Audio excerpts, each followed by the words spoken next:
तामीर की बुनियाद में मजदूरों का खून है, हर को चाहे आबाद में मजदूर. The Nambardar system forms the backbone of Pakistan's rural society, a linchpin holding together the fabric of our communities.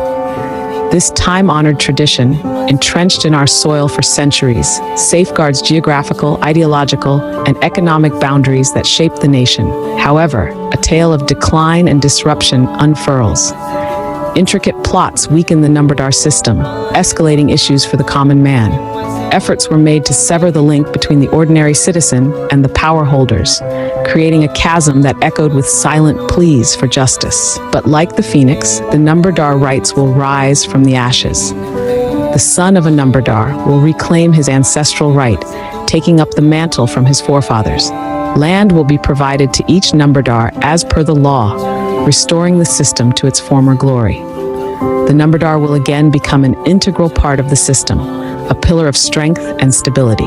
The All Pakistan Nambardar Association is tirelessly working towards the restoration of Nambardar rights and fostering the unity of the Nambardars. We understand that without the unity of Nambardars, success remains elusive. So extend your hands and join the movement. Stand in solidarity with the Nambardar cause. Together, we can revive a system that fosters equality, justice, and prosperity for all.